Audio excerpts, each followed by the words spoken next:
This dog is weird. As a connoisseur of all things weird, I find it only right that I should delve into exactly what makes Milla such a great character. Obviously, that's her jello, so we're going to talk about the jello. Yep, that's it. So, hi, I'm Leafy Potato Style. This is the first YouTube video that I have attempted to make, at least the first one that I actually put some effort into, so hooray. Just a couple of disclaimers. This will involve a couple of spoilers, mainly so I can just talk about whatever I need to get my points across. I did plan to release this like a week ago, so yeah, exam week. It's a thing. If at the end of this video you find what I have to say to be neat, or you just like my voice for some reason, or just like this style of videos in general, you know, a sub helps, a like helps. I do have a Discord, that'll be in the description, most likely. I stream on Twitch sometimes, but that's enough of me plugging, I suppose. Now it's about time to get on with the theory. Anyways, thank you for watching in advance, and, well, enjoy.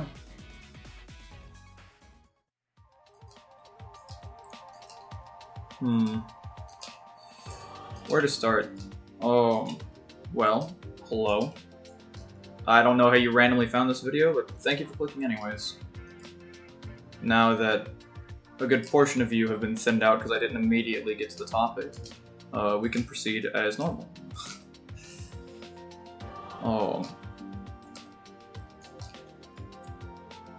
So, you might be wondering why somebody just randomly decided they wanted to make a YouTube video about this game, right? Why they wanted this to be their first video. To be fair, this is not my first video. I've tried making others, but you know, random throwaway poor quality attempts that I made from like years ago. So I guess this is my first attempt to make a real video. But the answer to why Phantom Cubes? I guess it's just curiosity. Really, they pique my interest. These things have been enigmatic, you know, ever since they've first been encountered in the first game. And I think one of the big reasons why I feel that way is because nobody in the game talks about it, right? Like, I'd have to go and read all of FP1 script, but I know for a fact in Freedom Planet 2 the Phantom Cube isn't mentioned once. Right. I guess to be fair, in Freedom Planet 1 it was the Phantom Block, not the Phantom Cube, but that's semantics. Yeah, I mean, it's just kind of bizarre, right? That something so remarkable as this is just never mentioned by anybody. It's like, oh yeah, no, that dog can just summon green jello cubes of death, and they are explosive and stuff, and you know, that makes a lot of sense, yeah. I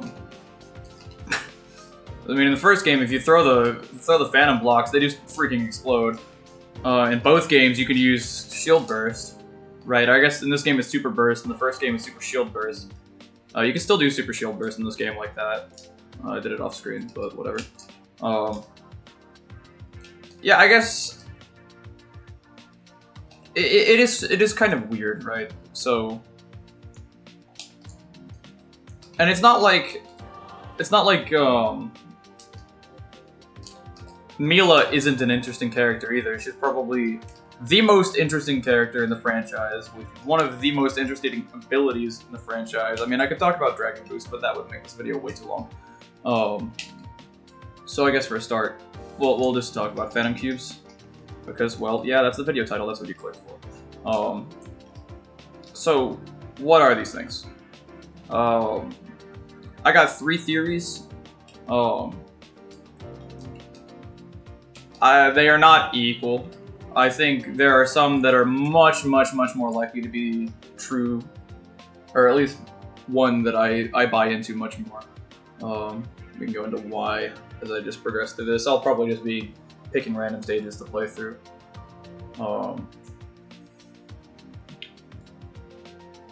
But yeah, so I guess I'll just get to the first one. The Dragon Valley is a good stage for mentioning this theory because its main source of evidence is in this stage, or well, prominently in this stage, anyways. There are other stages that have it, but first theory, I don't necessarily believe it has too much weight, mainly because it hinges on this. Alright, this is the alchemy theory. The theory that Milla is an alchemist, right? So these phantom cubes are just transmutations that are, well, created whenever Milla does this little dance thing.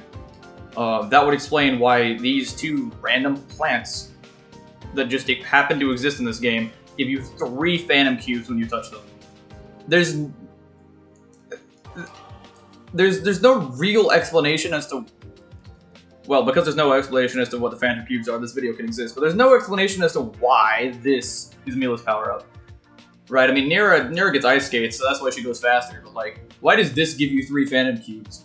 If not for the reason that those things are necessary in making phantom cubes, or otherwise are quite good for making phantom cubes.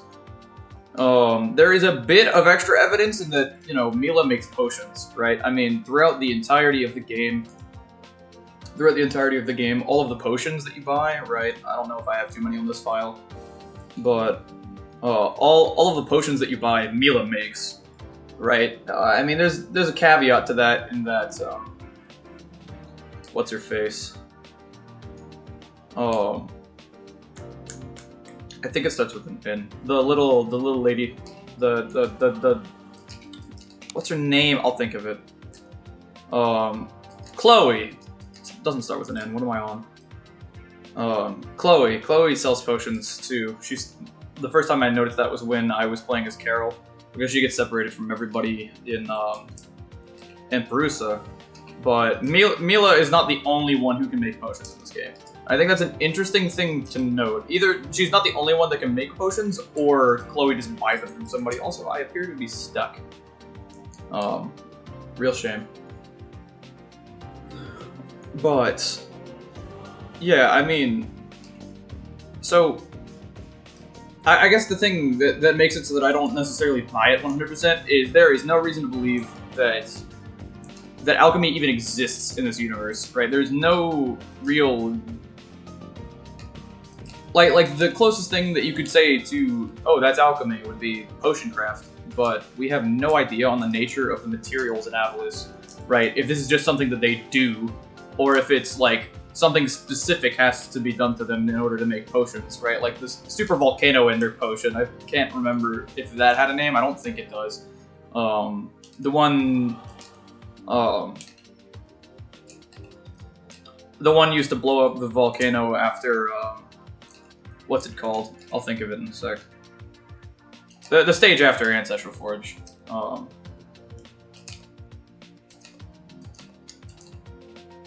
Like that, we have no idea what was used to make it. All we know is that the ingredients had to come from Ancestral Forge for some reason. Either that or they were just commonly found there. Which, that's weird information to just have for Milla, but we'll ignore that for the time being and just assume that, whatever the case, the ingredients needed for that were very rare.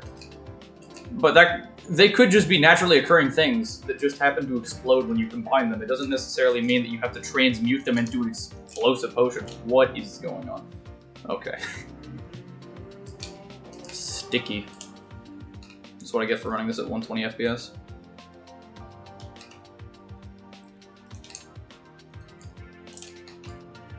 Anyways, yeah, so alchemy theory, I mean, there's... So Milla can make potions.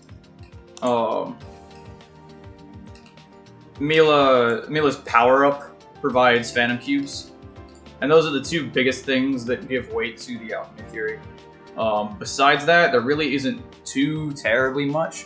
Although it does also not only explain why the power-up is just 2 random either flowering plants or budding plants, I can't quite tell. I mean, it's only a couple pixels. But 2 random plants. it also gives an explanation as to what the anklets and gauntlets on Milla are, right? They could be used to store the necessary ingredients for transmutation. Under the alchemy theory, that makes sense. You need stuff to make stuff. That's the core tenet of alchemy, is transforming one thing into another thing of equal value. Right, by, like, turning 87 parts of lead into 86 parts gold, you know? That kind of stuff. I believe that's it anyways. Yeah. Right, so it would make sense that if Milla's making Phantom Cubes, she's gotta be making them from something, even if the means of making them are related to alchemy, right? Transmutation, at least in almost every sense of transmutation that I've seen, requires some sort of equal exchange, right? Especially if you watch, like, Full Metal Alchemist, which I know that's not, like, good grounds to hold a theory on, but, like, that show makes a big deal out of, unless you have a Philosopher's Stone, you have to have something to make something. Right, so, you know, considering that, hold on, if I just stand still for a sec, Milla's armbands and anklets seem to be of a similar material to the cube, right? The green ones being a similar color, and just similar texture as well. You might say, well, why does she also have orange ones? It could just be that that's a separate ingredient that's necessary to make the transmutation, well, into a Phantom Cube, right? Maybe the green stuff alone doesn't make it work, but if you add a little bit of orange gel, then it's fine. But yeah, interesting theory, but I think you really do have to buy that, you know, it's specifically, like, the linchpin, and the thing that can't really be refuted is specifically that Milla's power-up is plants, right? The potion stuff could just be something that any old Joe Schmo could do just by stirring up ingredients, and we have no proof that that is or isn't the case, so it isn't good grounds to base a theory off of.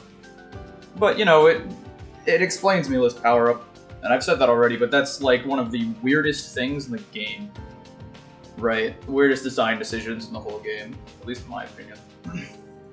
Alright. Moving on. So that's that theory. Again, if you can... If you believe that power-up is, like, that much of a problem, then, you know, alchemy theory is the pretty much the only thing I can come up with to explain why that would exist. Don't mind me just fiddling around in Zowland. But my personal favorite theory when it comes to this matter is... Oh yeah, bonus springs, by the way. My personal favorite theory when it comes to this matter is that it's a psychic projection, right? The idea that Milla has some form of telekinesis. That would also explain why the hell this thing can float. Right? Alchemy says nothing about the Phantom Cube's ability to float in midair. Now you might say, well, in the first game it didn't float, right? Milla had to hold it above her head. And that's true, but that could be explained away by just Milla having 3 more years of experience in handling these things. Right. There's a number of things that could point to Milla being better at wielding Phantom Cubes over the course of 3 years when we aren't seeing anything. Hell, she might have gotten better by the time that she got better immediately after the, or like, recovered after the first game, because, you know, Dreadnought 3. But, it just dawned on me that there's probably people who watch this video at some point who have no idea what that means, because they, like, picked up the second game and just haven't ever played the first. That's a weird thought. But yeah, I mean, telekinesis would explain why she can make a shield too, because she's obviously not touching this thing, it's just a projection. Right? Alchemy can only do so much to explain that. Like, that, she's definitely not touching. Right? And I mean, like, that's the clearest example. I mean, if you do, what is it? There we go.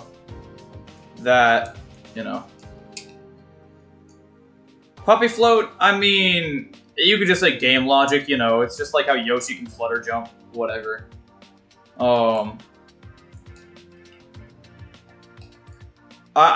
You know, sometimes as I talk, I get ideas for other theories in this game, and that scares me, because that means that at this rate, I will have a channel full of Freedom Planet 2 theories. Which is fine by me, but, you know. Anyways, I'm not gonna go into the fact that it takes meter. I don't want to talk about the meter right now, because that is enigmatic, and that would also have to make me talk about these blue crystals, and I honestly haven't given too much thought to those, so you're gonna have to wait. But anyways, the idea behind psychic theory, right, it makes sense that these could be, well, if you believe in psychic energy, right, being the source of all this, it would make sense that these could be physical projections, right?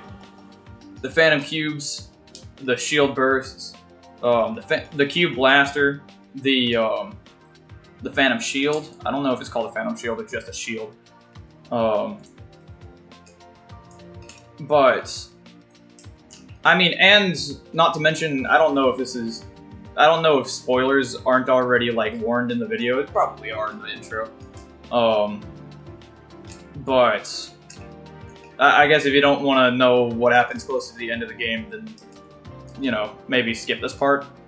But the cutscene before the boss fight in Inversion Dynamo, like, I don't know what you want to call that if that's not psychic energy. Now, I mean, that can be explained away as that being syntax projecting the field, but, you know, the eyes and stuff definitely give me a supernatural kind of vibe.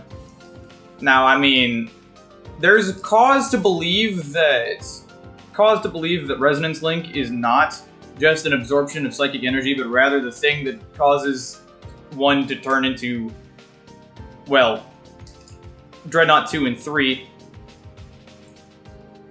But, yeah, that's something I'll just have to think over some other time. I love this little secret too, by the way. Just love it. But yeah, I think psychic theory holds a lot of weight. Again, like, you gotta suspend your disbelief a little bit. I think it gives a better explanation than alchemy. Because even if you buy that alchemy is a thing in this universe, there's only really one thing that points to the idea that it would definitely be alchemy, that is responsible for making phantom cubes. Whereas with psychic energy, you know, it could make sense. Well, first it explains why the cubes float in this game. It could explain why. Like another thing, right? In Freedom Planet, right, the original Freedom Planet, Milla had to charge a Phantom Cube, right? You had to sit around, you had to hold the attack button for a while, so Milla could summon forth a Phantom Cube, right? But then, you know, when this game comes around, you can just do it with the press of a button. Yeah, I mean, like, a press of a button rather than a hold of a button. Any Panic viewers would know. I don't know what I'm talking about anymore. Shout out to Panic, I guess. Half an A press and whatnot. Holding a button is different than pressing a button. It takes much less time for Milla to summon a cube. She just does a little dance right here, and it's done, versus having to hold the button. She's also much more agile with it, right? I mean, it doesn't seem like the cubes are as powerful as they were in the first game, but that can just be attributed to everybody, you know, being a little bit taller. It makes it look like you're traveling less distance when you're traveling the exact same. So, I mean, yeah, there's that explanation as to why it seems like these things don't fly as far. As for the power level of these things, I can strictly say they just really wanted to make it so the cube blaster got used. I'm telling you. It's kind of sad sometimes using the,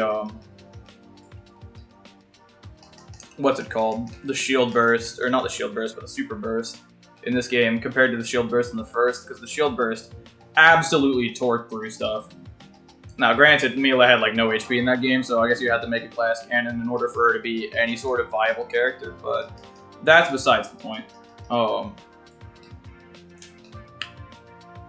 The main point is that if you use the explanation that you know, Milla's gotten better at psychic powers. That would explain why her Phantom Cubes float now and they didn't in the first game, and also why she can pull them much quicker, and also why she can be much more agile with them.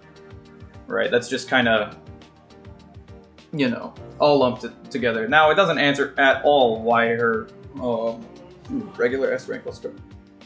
Doesn't answer at all why what's it called? Hold on. Why her power-up just happens to be 2 planets. Unless that's just something that's good at clearing mental energy. I really don't know. That's something that I don't think Psychic Theory explains well. But, you know, ups and downs. And then, I guess the last kind of... I don't know if I would consider it a theory on its own, as much as it is... I guess it would have to be considered a theory. The idea that, this green stuff, right? Both the green stuff in Milla's ears, and on her wrists and anklets, and the Phantom Cube, those are all the same material as Brevin's troops use, right? The kind of liquid that keeps Brevin's troops alive, the kind of gel that you can see used by the little hopping guys in the first game that explodes, right? I mean, we know this stuff can explode. That's how the super burst works. I guess you could also imagine that's how the cube blaster works then, because, you know, you're still using Phantom Cubes for both of them, right? So it's not a stretch at all to imagine that this and this are caused by the same things. It would explain, well, we know this has to be some sort of immense force to be able to propel Milla upwards like that instantly. It's almost like a rocket jump for those who, you know, who play boomer shooters, right? That's, you know, Milla can just summon a cube that is equivalent in force to, like, yield average bazooka. Because sure, that makes sense. Anyways.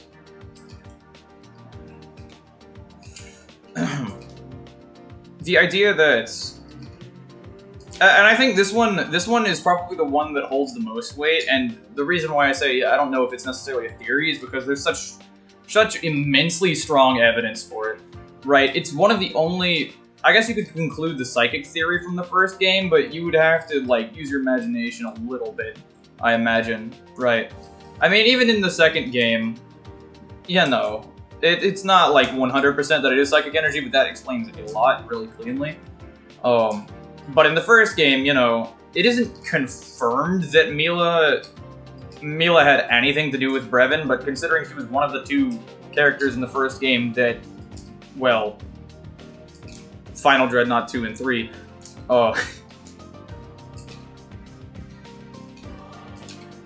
you know, and the other being Serpentine. Right, I mean, hell, she's the second to last boss in the original Freedom Planet. If we count all phases of Brevin as one boss, which I do. You know, you could reasonably, without stretching too far, make a connection between the 2. Either... Like there's something going on, right? I mean, maybe there isn't, but, like, it's reasonable to assume. Maybe, like, it'd be unreasonable to assume that they were in cahoots or anything. But, you know, the only other character in all of the original Freedom Planet to have anything that resembled, you know, Brevin's green in them at all was Milla. And I believe it was the exact same green, which, you know, there's only so many greens, so that could be circumstantial. But, not the green of Brevin's face, but, like, of his blade and of his troops. Right? The one that you would end up seeing throughout all of the Dreadnoughts.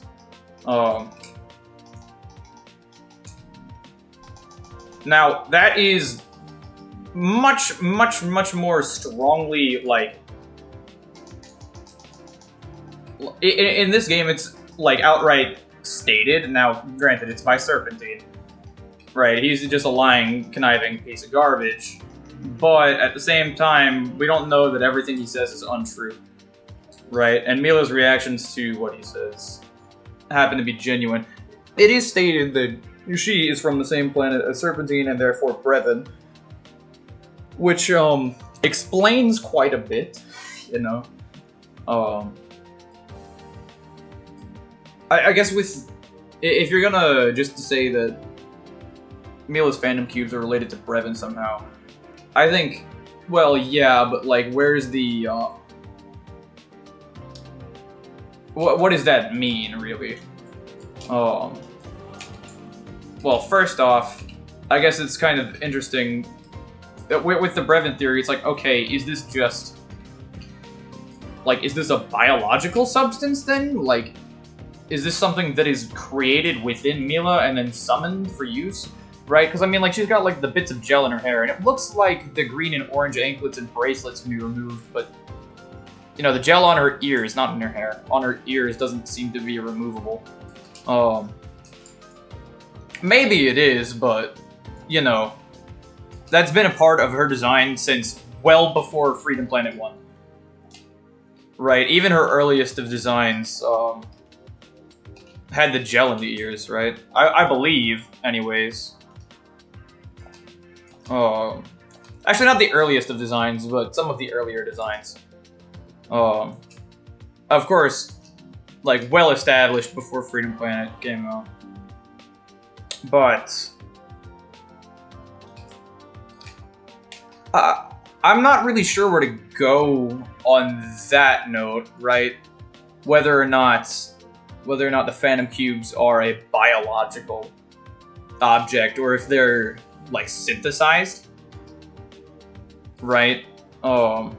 It would make sense that you would be able to synthesize them, because Brevin needs a lot of it to power his army, if we do buy into the Brevin theory. Right, which, you know, I find probably the most viable.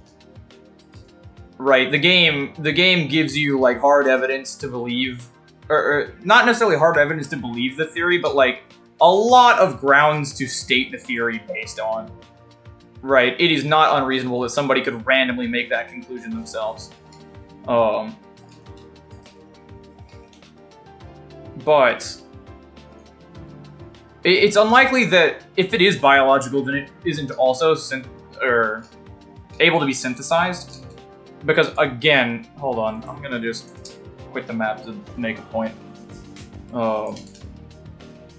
In Shade Armory, I'm gonna make a claim here that the green water in here is, if not the final product required in Brevin's troops, then the, like, some sort of ingredient necessary, which would make sense, because this is a big station that Serpentine has been using to rebuild an army.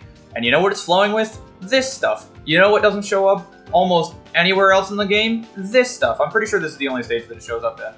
And granted, it's just a palette swap of water, but, like, look at these guys. They're filled with it.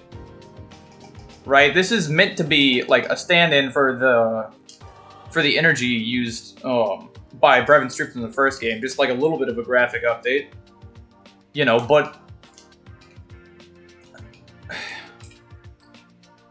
I cannot imagine, if this is a strictly biological substance, that you would have just a factory flowing with the stuff. Or else the game most definitely would have pointed out the heart of whatever creature is making it. Also, look, see this guy? This guy's just one of the, like, Brevin blaster troopers from the first game, just the katana this time. I guess they really were short on raw materials and resources, but, you know, he's got the green stuff in him too, and later in the stage, you find vats just getting filled with this stuff, right?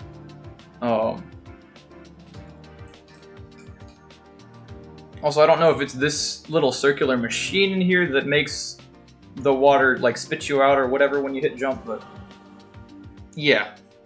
Regardless. I mean, there's blaster troops here. Let's see if I can find the vats. I believe they're a little further in the stage. Yeah, they are. Yeah, you see these guys. Right, I mean, now it is Serpentine using this, but this is remnants from Brevin's ship, I do believe, or at least his launch station. Left around the snowfields area. Right, and it's got a lot of designs that are not necessarily the same, but very, very similar to the early Final Dreadnought stages, right?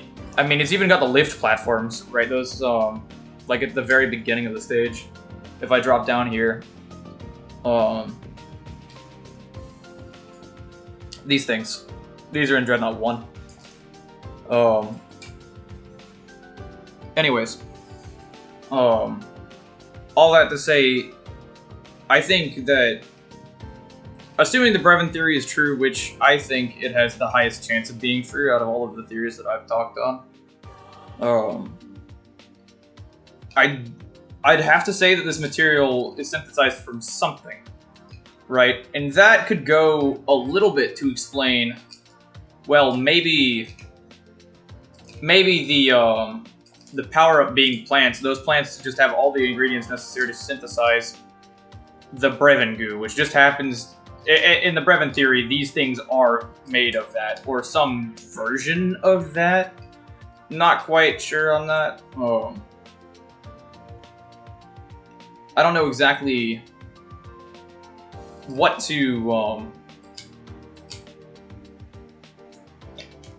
what to think as for whether this is just like raw, unpurified, cubic Brevin juice, or you know, if it's some sort of like hyper distilled version, or some like it's got to be different than just the stuff that's floating around in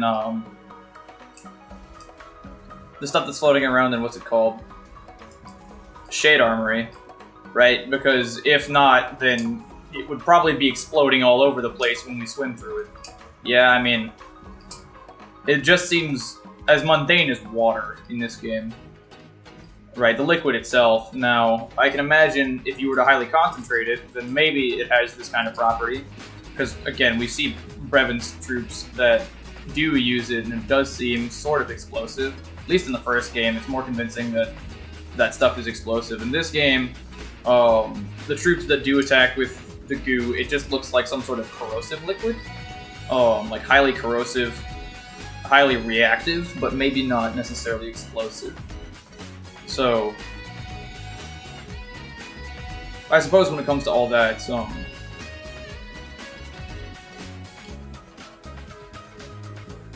the best answer I can come up with would be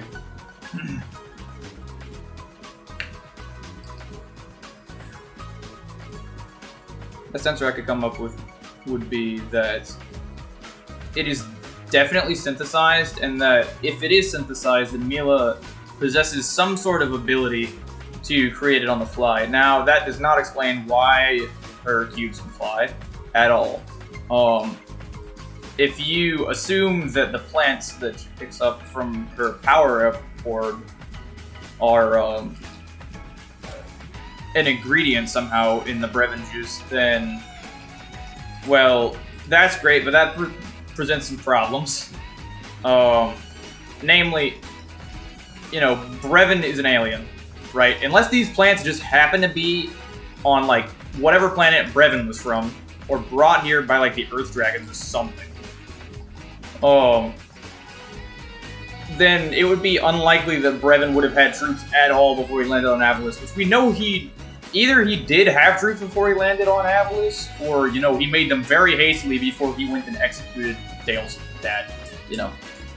I don't know, that's just a little hard for me to buy, just a little. Again, I think psychic theory is the one that explains the most things. It's not necessarily the one with the most backup, you know, because you can explain away a lot of it. But I find that if you assume that psychic energy does exist in this game, you know, in whatever form it might take, that it wouldn't be unreasonable that Milla could be just adept at using psychic abilities. Ouch. Has this been a waste of time? Yes, it has. Anyways, yeah, I mean those are the three theories, and I say the nice thing about them is that because we don't know that much about the game, they can coexist, right? At least, like, the Brevin theory and the psychic theory are the hardest ones to put together, but even so, you know, that might lead into a different theory altogether. The theory on the nature of Milla's powers, like where she got them, not just the Phantom Cube, but you know, how does she use her powers? I mean, like, obviously, you know, she can use Phantom Cubes, right? But like, what does that entail? Like, what does she need to know in order to do this? You know, but I mean, yeah, I guess that's kind of where my thoughts lie on this. The psychic theory and the Brevin theory are the hardest ones to put together, but you could still think through it. Maybe not necessarily in terms of the Phantom Cube is like... God, that's a weird thought. The Phantom Cube is psychic energy, right? That would also mean that Brevin's goo is psychic energy, which... That would be nuts. I don't think I buy that at all. But, you know, maybe. At very least, it isn't irrational to think that Milla's abilities are tied to Brevin somehow. Right, she was apparently, you know, made to be a killing machine, if we believe the Snake Man. But, you know...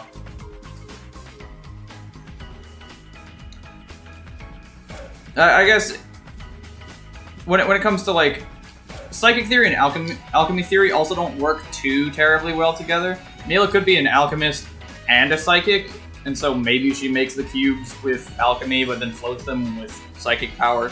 You know, I think that's kind of weak sauce in terms of like that theory standing on its own, but like alchemy and Brevin theory, right? It is completely possible that the Brevin goo has to be made by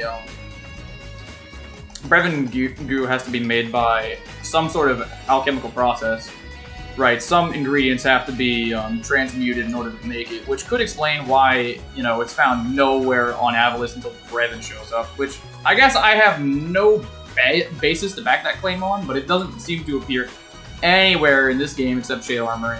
It doesn't seem to appear anywhere in the previous game except, well, in Brevin's troops, and I guess in the Dreadnoughts? Is there green liquid in the Dreadnoughts? I don't think there is. At least not in the way that it is in Shade Armory here, but... I suppose I'll leave it to that. Yeah, I mean... I guess those are just the 3 theories. If you guys have any ideas, maybe you think the theories are cool, maybe you think they're stupid, maybe you think I missed something big, I am open to criticism, and comments are always welcome. With those things being said, thank you for listening to my unscripted rants. I am Leafy Potato Style. Have a wonderful day, and stay classy.